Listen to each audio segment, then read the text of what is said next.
boa tarde. Será que vai ter gol do Ryan hoje? Boa noite. Será que vai ter gol do Ryan hoje? Oi. Teve no Maraca ontem e vai ter no Globo Esporte de hoje. Claro, o Ryan tá jogando demais, botou o clássico no bolso, desequilibrou a parada a favor do Vasco, tirou onda, inclusive, com o Fluminense na comemoração do gol. Oi. Boa noite. Será que vai ter gol do Ryan hoje? Oi. Boa noite. Será que vai ter gol do Ryan hoje? É a pergunta que não sai da boca e da cabeça dos vascaínos. Pelo horário, boa noite. Será que vai ter gol do Ryan hoje? Melhor que ela, só a resposta. Será que vai ter gol do Ryan hoje? Oi. Muito feliz por ele, é um grande jogador, um craque, nossa joia. Ver ele performando dessa forma é muito bom para todo mundo que vive o Vasco. O fator de desequilíbrio no clássico. Puderam encontrar os goles no momento justo. Eles encontraram os gols nos momentos certos do primeiro tempo e do segundo tempo. Não foi por um domínio, simplesmente pela aparição de um jogador que desequilibra qualquer tipo de defesa. Genera desequilíbrio a qualquer tipo de defesa. Poderia ter sido Germán Cano. O argentino perdeu ótima chance, cara a cara com Léo Jardim, bem no comecinho, aos 3 minutos de jogo. Os 15 minutos iniciais foram de domínio tricolor, até Felipe Coutinho colocar a bola no chão e o controle mudar de mãos. Paulo Henrique voltou da seleção grandão. Foi ele quem roubou a bola e começou a jogada do primeiro gol. Tabela com Nuno Moreira até chegar em Ryan. Oi. Domínio, giro cercado por 2 e chute fulminante.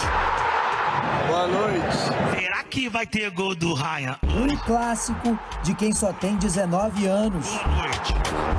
Será que vai ter... O desvio em Freitas tirou o Fábio da jogada.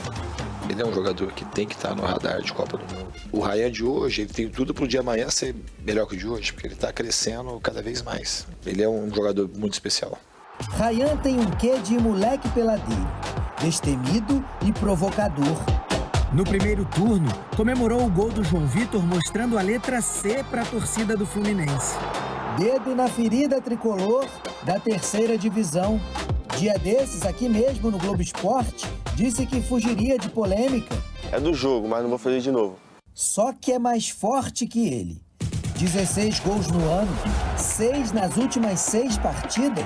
Ele é um jogador ágil, um jogador canhoto, um jogador que dribla e um jogador que sabe construir. Ele é um jogador que chuta com muita precisão de qualquer lugar.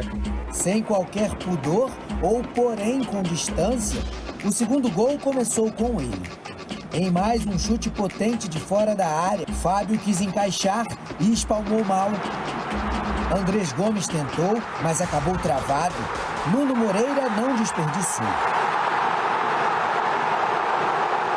Vantagem aumentada. Aos 5 do segundo tempo, o Fluminense não teve forças. Falhou na tentativa de mudar o cenário. Gritos de olé, ouvidos antes mesmo dos 40 minutos.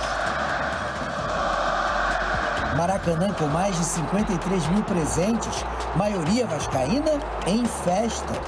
O Vasco chega a 3 vitórias seguidas no campeonato.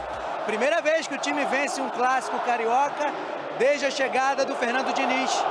De quebra, freia a perseguição do Fluminense ao G6 e começa a enxergar a zona de classificação da Libertadores. Eu acho que o Vasco era para ter posicionado mais acima na tabela, com certeza. Se a gente vai conseguir avançar mais, o tempo vai dizer. Mas o elenco, a gente tem um elenco muito bom. Na prévia da semifinal da Copa do Brasil, o Vasco dá uma prova de força. Ao Fluminense, lições e tempo para evoluir. Las Copas ustedes lo conocen bien. Nas Copas é preciso saber jogar um confronto de 180 minutos. Aproveitar os momentos. Para a semifinal, a contundência será a chave. E isso é importante no futebol. Assunto para dezembro. Oi, boa noite. Teve gol do Ryan. 5 vitórias. Nos últimos 6 jogos, Vasco subiu então para o 8º lugar, sonhando com uma vaga na Libertadores, sim. Ainda são 7 pontos para o Bahia, que está fechando o G6, mas dependendo de quem ganhar a Libertadores e a Copa do Brasil, esse G6 aí pode virar G7, pode virar G8. O próprio Vasco pode ganhar a Copa do Brasil, né? Então é um sonho muito real para o Vasco. Agora se liga, mais um detalhe, classificação do segundo turno. Onde está o Vasco, gente? O Vasco tem a terceira melhor campanha, coladinho no Palmeiras e no Flamengo. Que evolução desse time do Vasco. Primeiro, olha o seguinte. Ih, lá vem ele. Não pode, não, entendeu? Não olha pode, só, Veneno. Antes de eu falar do jogo em si... Do jogo. Eu preciso falar sobre Felipe Coutinho. Aqui nesse programa, Veneno, logo quando ele chegou, eu trouxe uma aspa muito forte, inclusive. Qual? Eu falei, pra mim, depois do Neymar, o Felipe Coutinho é o jogador com mais talento do futebol brasileiro nos últimos 15 anos. Da geração dele, tem o Neymar, que é de outra prateleira em relação a talento, e depois vem o Felipe Coutinho. Ninguém à frente dele. Ninguém. A torcida tricolor, inclusive, foi a que mais cortou essa minha fala. Pra debochar quando o Coutinho jogava mal, falar que eu não entendia nada de bola. Aí eu queria perguntar pra eles, ontem foi Rio Fashion Week? E por quê? Teve um desfile ontem no Maracanã. Foi um desfile que aconteceu. E o maior protagonista do desfile se chamou Felipe Coutinho. Porque pra você também que gosta de ver futebol olhando o aplicativo de celular, talvez você não tenha conseguido enxergar o que aconteceu ontem. Felipe Coutinho, ele desfilou no Maracanã. Foi uma atuação que a frase colocou o jogo no bolso, talvez não tenha sido tão literal quanto eu consegui ver lá de pertinho. Ele deu caneta, ele driblou, ele foi lá no Léo Jardim para buscar a bola, ele virou volante, ele virou meia, atacante, ele brigava com o time, ele fez absolutamente tudo. Se o Maracanã tivesse um livro de história, essa atuação tinha que estar lá. Cadê os lances do Coutinho? da fama? Cadê os lances do Coutinho? Ele tá lá? Não, assim. Ainda não, né? O Coutinho O quê? tá na calçada lá com os pés lá? Não, Ainda né? não. Cadê? Ainda não. A gente separou os lances do Coutinho, foi realmente uma noite mágica Cara, do que Coutinho. absurdo de jogo desse cara. Vai botar, ainda não tá na tela não. Mas olha só, ô Pedrosa, parecia ontem que o clima estava muito favorável pro Vasco, né? E os primeiros minutos, na verdade, foram muito soberanos do Fluminense. E aí, como qualquer grande clássico carioca, clássico regional, um lance perdido pode ser um lance fatal. Verdade. E aí o Léo Jardim contribui muito para esse placar quando ele pega aquela finalização do Cano, até ali o Fluminense mandava na partida e depois o placar explica um pouco. O que aconteceu, Lucas Pedrosa, no Maracanã ontem? A gente já está separando as imagens do Coutinho Perfeito. aqui. Falando do jogo em si, de fato. Eu acho que quando você olha para o Maracanã com o Vasco mandante, você vê 53 mil pessoas presentes, maioria esmagadora do Vasco da Gama. Então isso também fez esse clima que você falou. Tudo que a torcida do Vasco conseguiu fazer ontem no Maracanã lembrou os grandes dias da torcida do Vasco dentro desse estádio histórico, desse palco, que o Vasco Vamos botando também... até as imagens da torcida, Perfeito. que a gente também tem essas imagens. Que o Vasco também pode chamar de sua casa, digamos assim. E aí, no primeiro momento, nos primeiros 15 minutos, o jogo foi do Fluminense. Eu acho que o Zubeldia conseguiu colocar uma pressão alta ali na saída de bola. O Zubeldia conseguiu fazer com que o time do Fluminense tivesse uma oportunidade justamente nessa pressão alta, em que o Barros perde a bola, dá até para discutir se foi falta ou não, mas naquele momento o Wagner Nascimento acabou optando por não dar falta, e aí depois o Cano sai cara a cara. E o Cano é um especialista, ele é um cara que ama fazer gol. O Léo Jardim faz uma defesa que é um milagre.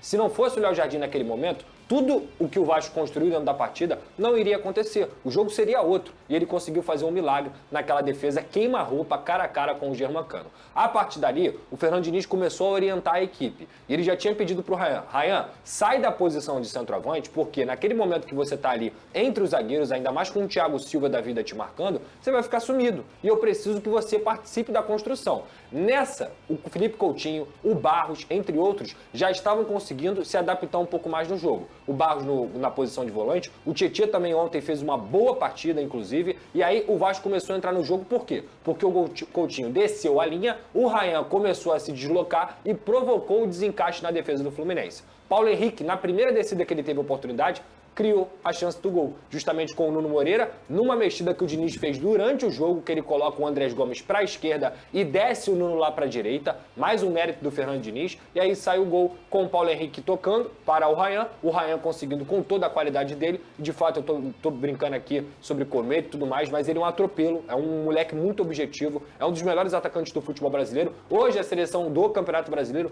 tem que ter o Ryan, e ele consegue fazer um 1-0 para tranquilizar a atuação do Vasco naquele momento ali.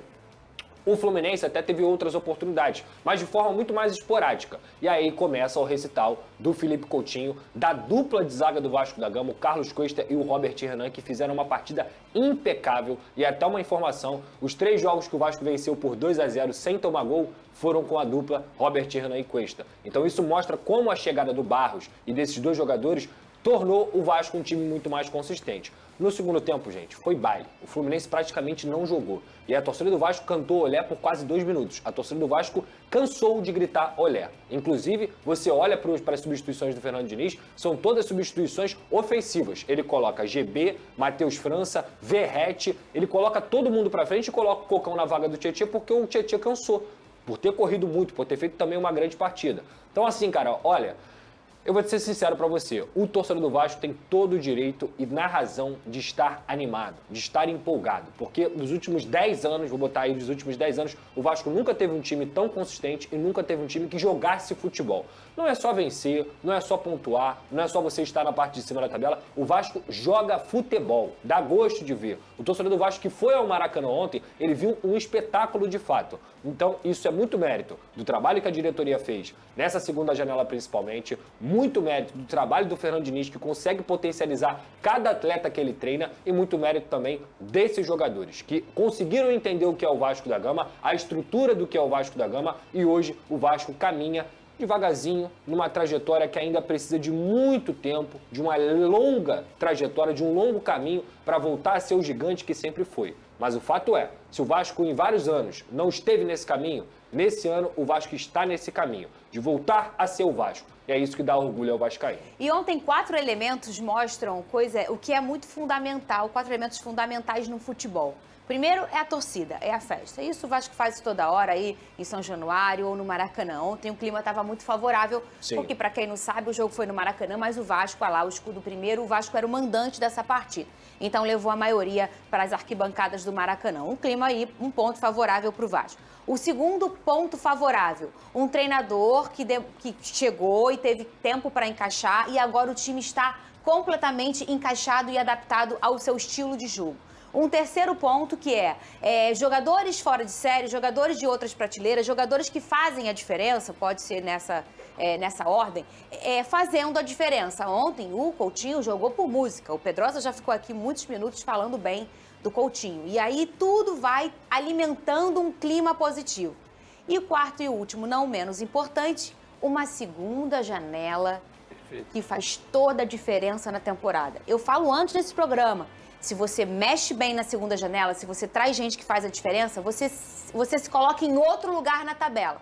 E essa dupla de zaga para o Vasco da Gama, ela faz toda a diferença para deixar essa regularidade que o Vasco tem, o Veni Casagrande. A dupla de zaga juntamente com o retorno do Cauã Barros. Eu acho que esses 3 jogadores dão uma consistência defensiva, que é o grande problema do Fernando Diniz, porque o Fernando Diniz precisa encontrar esse equilíbrio, porque ele faz muitos gols, mas a equipe dele também vem sofrendo muitos gols. Só que com a chegada desses 3 jogadores, esses 3 reforços na janela de transferência, a gente pôde ver um Vasco da Gama totalmente diferente. Tanto é que se você pegar um recorte, o Vasco antes das contratações e pós-contratações, são números diferentes, óbvio, melhorou bastante, inclusive. Inclusive o desempenho, não foram só os números, porque a gente está vendo o Vasco colecionar vitórias. Então, eu acho que passa por cima disso tudo que você falou. Claro, tem um lado também do adversário, que eu acho que o Zubeldia acabou fazendo escolhas erradas quando ele começa com o Germancano, e eu sei que muita gente vai falar engenheiro de obra pronta, porque se ele fizesse o gol ali no começo do jogo, a história poderia ser diferente. Mas eu, quando saiu a escalação, eu, entre aspas, critiquei comigo mesmo. Falei, opa, por que não começar com o John Kennedy? E a gente vive falando que o campo fala. No lado Vasco da Gama, o que o Diniz fez? Ele manteve o Verratti no banco de reservas e manteve aquilo que estava dando certo, que é a trinca ofensiva com o Nuno, Andrés e o próprio Ryan. No Fluminense, a gente não pôde ver isso, porque o John Kennedy vem pedindo passagem. E a gente falou isso aqui na sexta-feira. Acho que chegou o momento do John Kennedy ser titular. E aí ele vai e coloca o Cano. E a gente pôde ver um John Kennedy, um Lúcio, ele se entendendo bastante dentro de campo. Mas quando ele botou o John Kennedy na segunda etapa, já era tarde demais. Enfim, o Vasco já tinha feito 2-0, o próprio Fluminense não conseguia reagir. Então acho que são escolhas que o Zubeldia ainda está entendendo o elenco dele. Mas a vitória do Vasco da Gama foi puramente mérito da equipe do Vasco. Foi o que o Pedrosa falou. A gente está vendo o Vasco da Gama vivendo seu melhor momento na temporada e nos últimos anos. Então, vamos olhar até aqui os números do Diniz, ficar otimista de fato mesmo, porque tem que pensar na parte de cima da tabela. Olha só, ele classificado para a semifinal da Copa do Brasil, esses são os últimos 10 jogos do Vasco na temporada, obviamente com o Fernando Diniz. São 6 vitórias, 3 empates e apenas uma derrota, tá? E no retorno do Brasileirão, quer dizer, a partir do segundo turno do Brasileirão, o Vasco, se só tivesse começado no segundo turno, o Vasco seria o terceiro colocado. Hoje o Vasco, juntando os 2 turnos, o Vasco está em 8º lugar. E aí encaixa muito com aquela sonora tão polêmica que o Pedrinho deu no início da temporada, né? Em que ele disse, o Vasco tem um time para ficar top 8, né? O Vasco é um time top 8 no Brasil. A gente até ficou aqui entrando num debate, será que é? Será que não é? O que acontece é, ele puxa uma responsabilidade muito grande quando ele fala isso no início da temporada. Mas eu acho que ele foi muito corajoso. E a coragem leva as pessoas ao topo. Tá aí, ele foi corajoso ao trazer o Diniz, a confiar no tipo de trabalho que ele pensa que é o trabalho correto, a seguir com as convicções dele. E hoje o Vasco tá aí desfrutando de uma competição, 2 competições de forma muito positiva, não só no Brasileiro, como também na semifinal da Copa do Brasil, Pedrosa. O grande mérito do Pedrinho e da diretoria foi, ele falou aquilo naquele momento no início da temporada e não era verdade, não era. Mas ele fez o Vasco seu elenco top 8. Porque ele pega a segunda janela e traz as peças necessárias para que o Vasco possa estar nesse tipo de posição.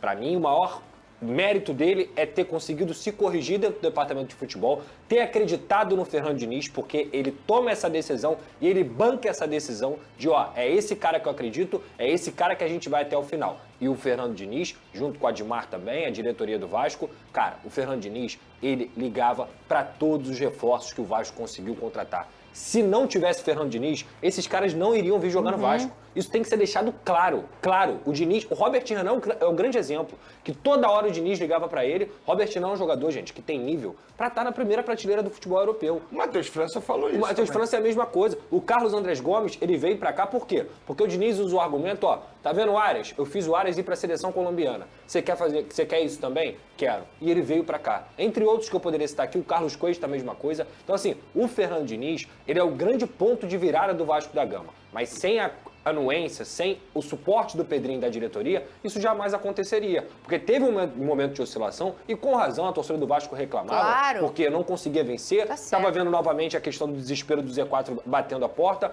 e o Pedrinho foi lá e falou, vou manter. E eu também achava naquele momento que tinha que manter, porque claramente o Vasco jogava melhor com a bola, mas precisava melhorar seu sistema defensivo. Chegaram os reforços, a diretoria trabalhou em conjunto com o departamento de futebol e o Vasco hoje é um time de futebol. É isso que eu posso citar. O mais importante é isso. Ser um time de futebol. Os números falam por si só. O Vasco compete, né, Pedrosa? E assim, eu queria fazer um elogio, porque eu vou ser muito sincero.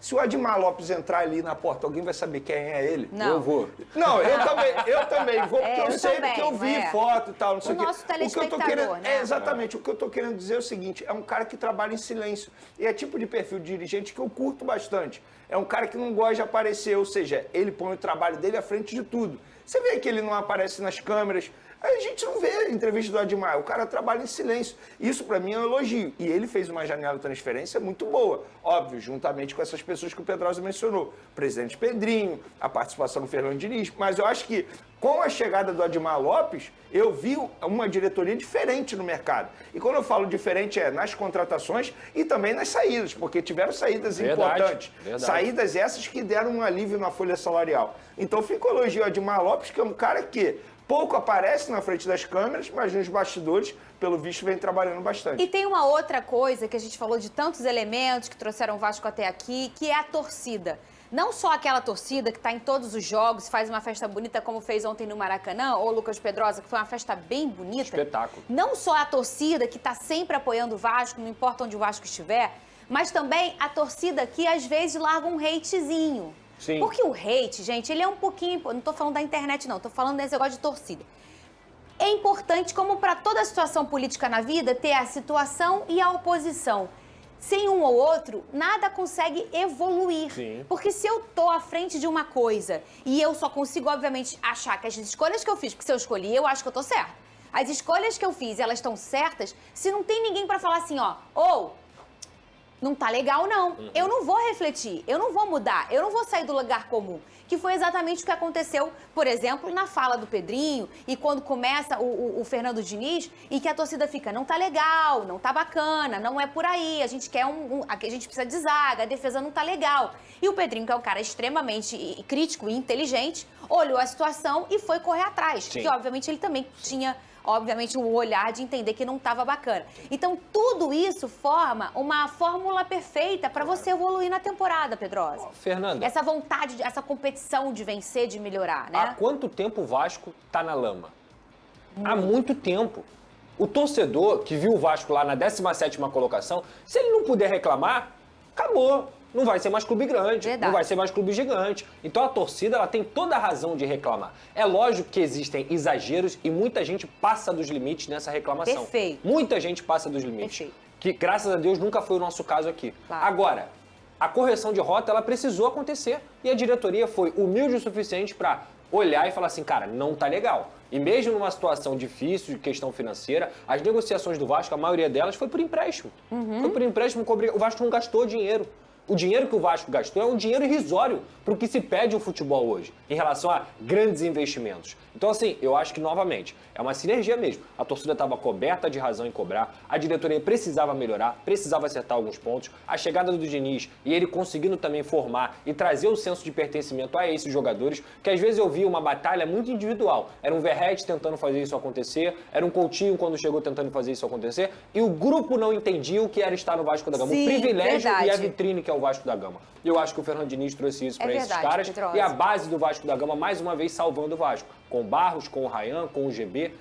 Cara, nada mais Vasco do que isso. Tá voltando ao caminho porque tá olhando para a história e sendo o Vasco que sempre foi. Isso é verdade. E quando a gente fala aqui da oposição, da situação, não é uma questão política. Foi uma forma de comparação para entender como é importante ter alguém falando, não tá legal. Discordância. Opa, isso não é legal. E claro, nada, como o Pedrosa falou, de truculência, ameaçar a família. Por aí não é legal. A gente tá falando de futebol, de esporte, de competitividade. E a cobrança vai acontecer, mas ela também tem o seu limite. E eu acho que o Fernandão, ele já me ensinou algumas coisas. Uma delas foi que futebol não existe merecimento. Mas a gente sempre acaba trazendo isso para as análises, né? E se houve uma equipe merecedora ontem do resultado, foi o Vasco. Eu acho que a gente pode dividir o jogo em algumas partes. Até o primeiro gol do Vasco, eu acho que o Fluminense teve um pouco melhor no jogo. Teve aquela boa oportunidade do Cano no início, que o árbitro foi muito bem, inclusive, ontem. Gostei da arbitragem do Wagner Nascimento Magalhães. Finalmente, a gente teve uma arbitragem que a gente vai chegar aqui hoje e não vai falar de lances capitais que houve erros. Isso aí. Felizmente, e o Wagner Magalhães, se eu não me engano, é aqui do Rio. É aqui do Rio. Ele era meu árbitro preferido quando eu jogava. Sangue bom da fé, tu não Depois jogava ele nunca. fez um monte de M lá, eu fiquei um pouco com raiva dele, mas quando eu já não jogava mais. Ah, então, pelo menos isso. Quando era aquele time lá, né? Sei, aquele. Ah, mas ele, tecnicamente, ele é muito bom, cara. E ontem eu gostei da atuação dele. Ele foi muito bem nesse lance, ele tá próximo, ele enxerga o lance perfeitamente. Alguém foi expulso no final do jogo. Ah, não, foi Palmeiras e Flamengo, viajei. Isso. Aí foi o Piquerez lá e o auxiliar do Abel. Mas eu gostei porque ele deixou o jogo seguir em muitos momentos e eu achei os jogadores em campo também atrapalhando pouco a arbitragem. Óbvio que tem sempre uma ou outra pressão, mas a gente teve um jogo jogado ontem dentro do Maracanã. Depois que o Fluminense sofre o gol, para mim o time desaba. O restante do primeiro tempo é um controle do Vasco. Aí você tem no início do segundo tempo um Fluminense ali com 5, 6 minutos bem, tendo mais a bola, tentando criar algumas oportunidades. mas aí depois o Vasco se impõe e chega um momento do segundo tempo que a situação fica constrangedora para o Fluminense. Porque a gente viu o Vasco trocar passe por 3, 4, 5 minutos e ninguém chegando junto, ninguém parando o jogo, ninguém fazendo nada. Pelo contrário, parecia que estavam observando o Vasco trocar passes. Não à toa, a torcida começou a gritar olé. E aí o John Kennedy, que tinha entrado, tem que virar para todo mundo e falar: e aí, rapaziada, como é que vai ser? Vamos ver os caras tocando? Na hora do olé, se o PH não tivesse empolgado e não tentasse um bico de canhota... Verdade. Se ele rola o maluco, acho que era o Nuno, na entrada da área, o Diniz sozinho. Ficou louco com o PH, o Vasco veio toque, toque, toque, toque, toque, toque. Chegou, aí o PH se empolgou também. Ele pode, bola, ele tem crédito. Inclusive o primeiro gol... que tem, é claro, o desvio do Freitas, o chute do Ryan, mas começa com ele. Ele que lá atrás se antecipa, rouba a bola e começa a jogar. Ele tá sobrando, né? Final de temporada, o moleque forte pra Mas ele sempre sobrou. Sempre sobrou. Ele sempre sobrou. E esse gol do Ryan, já vê, completando o que o Flavinho tá falando aqui... Deu 3,90 pra galera que acreditou. Não, é verdade. 3,90 de odd, né? O Diniz, ele faz uma mudança que, na minha opinião, foi determinante pro Vasco fazer o primeiro gol e ter a dominância que teve a partir desse gol. Por quê? Porque o PH estava meio sumido no jogo, porque o Andrés Gomes, ele joga na mesma faixa de campo que o PH. Ele gosta desse lado do campo, da amplitude, da profundidade pelo lado. E o Diniz, antes do gol, ele troca. Ele traz o Andrés pro lado esquerdo, leva o Diniz, o Nuno Moreira pro lado direito. Vai, vamos sacanear. Não vou te sacanear. O Vini tinha falado isso comigo de manhã e eu vi uma análise dessa de manhã. Exatamente isso. Teve que inverter para poder liberar o PH. Ele leva o Nuno Moreira pro lado direito, que tem a tendência de sair do lado para dentro, para se juntar ao Felipe Coutinho. E o Andrés, por ser destro, vem do lado para dentro do campo, deixando a profundidade também do lado do campo pro Piton. E o Vasco ganha contingente no meio campo e o gol sai por ali. E uma combinação entre Nuno Moreira e o PH. Tio GV, do jeito que o tio GV gosta do Ryan, puxando pra dentro. Aí. De costas, os 30 primeiros minutos, ele estava meio perdido ali no nosso derrete. Depois que ele recebeu a informação para flutuar, você falou no início do programa, jogando como o quê? Como um falso 9 por ali. Fake 9. Ele sai, né, ele estava encaixotado entre os dois zagueiros, ele sai dali, começa a flutuar e joga numa faixa do campo, GV, onde ele se sente muito confortável. E o Thiago é muito malandro. Toda bola que chegava no Ryan, o Thiago, encosta no corpo dele primeiro. O Thiago aí ele sai, aí o Thiago mantém, aí ele vem de fora pra dentro. Não tem jeito, ele vai pra uma zona confortável, que é a intermediária direita de ataque. E aí quando ele tira pra dentro, e o Diniz falou uma coisa muito verdadeira. O Ryan, ele é um moleque que tem uma potência no chute e uma assertividade muito grande. De onde ele chuta, ele acerta o gol. E ele acertou o gol, a bola acabou desviando. E ele chuta, que você pode ter uma Ferrari na mão. Verdade. Se tu não dirigir, não adianta. Fernando Diniz falando sobre o craque Ryan. Em relação ao Ryan, especificamente, ele só vai confirmando aquilo que eu percebi muito precocemente quando eu cheguei aqui. Reafirmo mais uma vez, ele é um jogador que tem que estar no radar de Copa do Mundo. Ele é um atacante cada vez mais sólido, ele está se conhecendo e se autoafirmando como um grande atacante. E o Ryan de hoje, ele tem tudo para o dia amanhã ser melhor que o de hoje, porque ele está crescendo cada vez mais. Ele é um jogador muito especial. Ele é especial. Ô, GV, eu não gosto muito de fazer esse tipo de comparação, especialmente quando é um garoto que está surgindo ainda, então eu vou falar com muito cuidado aqui. E não me entenda mal você que está aí observando a gente, acompanhando o nosso programa. O Ryan, e eu não vou ser a primeira pessoa que vou falar isso, você provavelmente já ouviu, mas ele lembra as características, eu não estou comparando o jogador, mas lembra as características de um cara que brilhou muito, cara. E que era canhoto, que era forte, que tinha velocidade, que tinha explosão. Não, mais na frente. Mais na frente. Canhoto? Adriano Imperador. Adriano. Ele tem características, não estou comparando, pelo amor de Deus.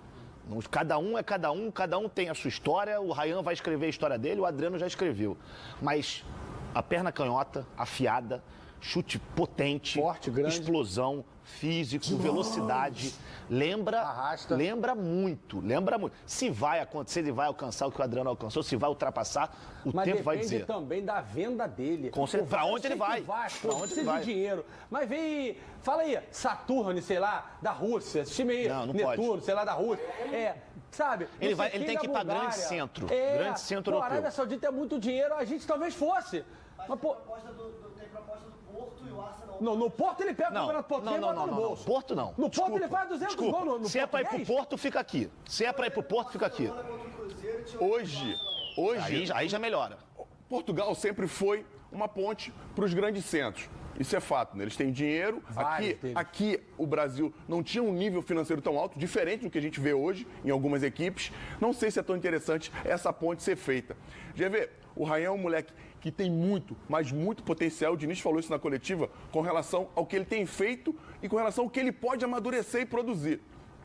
Mas é bom dar moral para dois caras. A versatilidade do Nuno Moreira é uma coisa que é inacreditável. Ele joga do lado esquerdo, do lado direito, de 10, de 8, de 5. E ele dá para o Coutinho uma liberdade que o Coutinho dificilmente teria se não tivesse um jogador como ele para fazer a função. Porque o Coutinho no jogo de ontem foi onipresente. O Coutinho estava na esquerda, na direita, começando o jogo com o Léo Jardim.